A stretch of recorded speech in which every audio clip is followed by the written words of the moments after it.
If you want to write good melodies, you need to start with stringed instruments. Our ear tends to pick up the expected tone with stringed instruments because these are the most popular instruments in America, the piano, the guitar. So let's go to these instruments. Firstly, we're going to use Keyscape for the sound. When you're writing your melodies, understand that melody is based in a foundation of harmony. Think of harmony as the foundation for a house, and melody is the actual house. Okay, so we tend to forget the foundation a lot, especially in hip hop. So let's go down to, let's say, 120 BPM to get started. Let's right click, let's go to the piano roll, and let's start mapping out our chords. Now, chords aren't necessarily needed per every genre. But keep in mind too, the old definition of a chord is 2 notes stacked or more. So it goes deeper than just the triad. All right, so let's start in C major and kind of work from here. So C major is all the white notes starting at C, and it creates a bright tone. Okay, so you have the relative major and the relative minor scale. I'll show you how to quickly go between both. So it's all the white notes starting from C. Okay, that's called C major. Now, to get to the relative minor, all we have to do is take the root note of the major scale and count down 3 into sadness from the major. 1, 2, 3. Now, the new root note is going to be A, and this is how we get our A natural minor scale. Okay, now if you want to go from the relative minor up to the relative major, you count up into happiness from the minor root note 3 notes.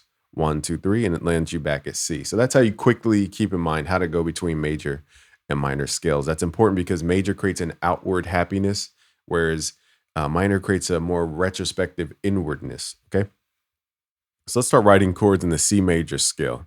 We're going to put that to the side just as a reference. And let's just start with basic chords here. To make chords, you skip every other note within your scale. So C, skip D, go to E, skip F, go to G, skip A, go to B, creates our first 4-note chord. And this is called a major 7th chord. And I'll show you why this is important, because chords are identified mostly from their third. And keep in mind, these are basically repeating the same shape. If I move this up, it's the same exact shape. So that's why the 7th and the 3rd are considered the identifiers for a chord, because they're literally the same exact thing, just in different positions. Okay, so that's the esoteric reason. Now, if you want to go deeper with music theory, into the wisdom behind it, why stuff works, how to create emotions behind music, how to create melodies from scratch, go to busyworksbeats.com/music theory magic. I have a new course about how to evoke emotion through music theory, and it goes way deeper. And that's that simple explanation, just understanding why 3rd and the 7th identify a chord. It's stuff like that. Okay, so let's get started here too. Also, is that these are perfect fifths stacked on top of each other here. So once we start understanding that chords are basically intervals stacked, then you could realize, oh, a chord has the identity of a melody. It's stacked. So melody comes from intervallic distance and basically chord foundations. Okay, so let's take this up. So we have B, skip C, go to D. That would make our 9th chord. Let's go down an octave. Okay, so now we have our first chord. So we're at the tonic, it's called. And the question is, where do we go from here? There's different places you can go from here. Now, it's really a choice based on the tones you hear. But most of the time, our ear listens to the top note of a chord. So I'm going to ask, what note do I hear? Dun. I hear E, which is a whole step. Okay, and that whole step is also considered the major second. And the major second is stable, or it can resolve to our unison or a third. Okay, so let's take this and let's count a third from this point. Now that could be major third or minor third. So 1, 2, 3, 4. Now that's not in our key, so we're gonna go down to minor.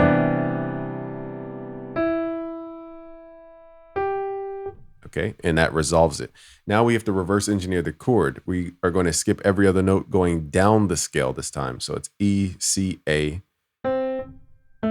F, D to make a 9th chord. Now again, this piano is playing all the same velocity and it's just slamming on the keys. I'll change out the sound in a little bit. So let's add this one. So it's A. It's going to create our F major 9.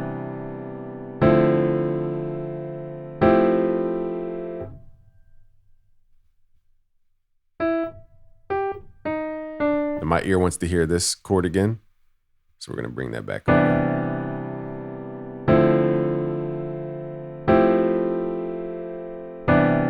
everybody tries to skip everybody tries to skip chord progressions, but chord progressions are the foundation to melody. So now what we're going to do is go up one octave, take these notes that are the top notes for our chord, let's copy them, pull them up an octave. And we're going to shorten these or create a difference in the way that we play them so that we can distinguish them. So usually we write in pockets of 3. It's called the rule of thirds.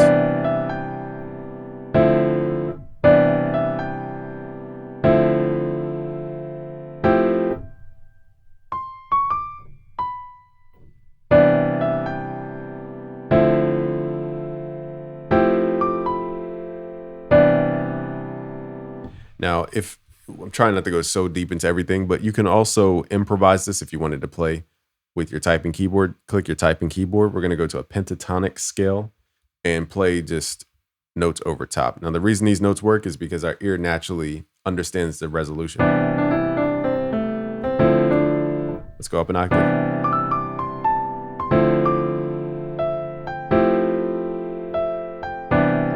Okay, so you can type this in, record notes and automation.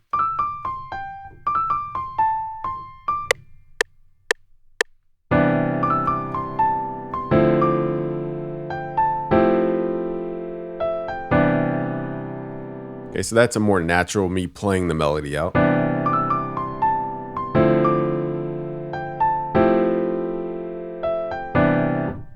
Okay, so if you wanted more notes, that's a quick way to do it, just to improv over top using the pentatonic scale.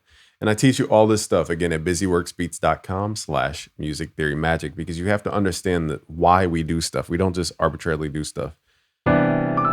Okay, now let's swap out the sound just to show you how we can write in the piano and then swap it out for a different sound. Now let's go to expand 2 and just pick a different sound. And this is how you can experiment with creating your own sound, so to speak. So it's literally just going through presets as you already have the MIDI loaded up and then adding effects to the sound. So let's go to E pianos.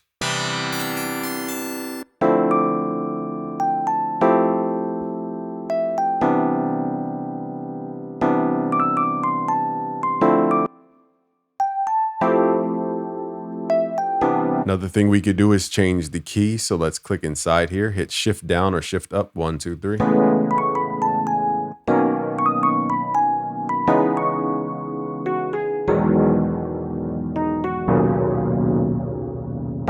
So again, sounds are going to have different qualities. Another tool in FL Studio 21 is if you go to tools, click on the humanize script. This will help your stuff sound way more realistic, especially if you have a synth that has realistic articulation samples.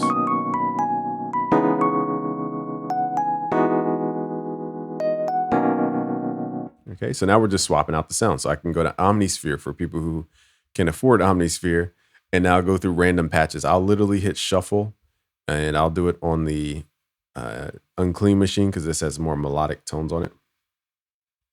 Let's turn this down.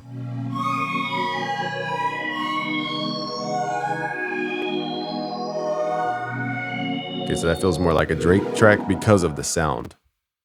Okay, not because of the chord progression. Okay, so that's the science behind it all. And I'll play a couple more sounds just to show you guys that's how you make melodies. Again, most people are overlooking the biggest thing for melodies, which is harmony.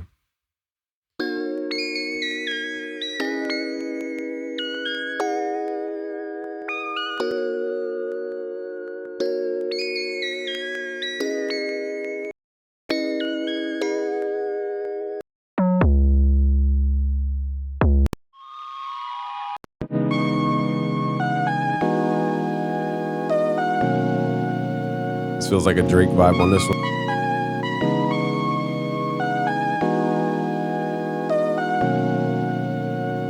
All right, if you want to learn the science, go to busyworksbeats.com/music theory magic. I also created the Beatmaker blueprint for you. Just go to busyworksbeats.com/beatmaker. Peace out.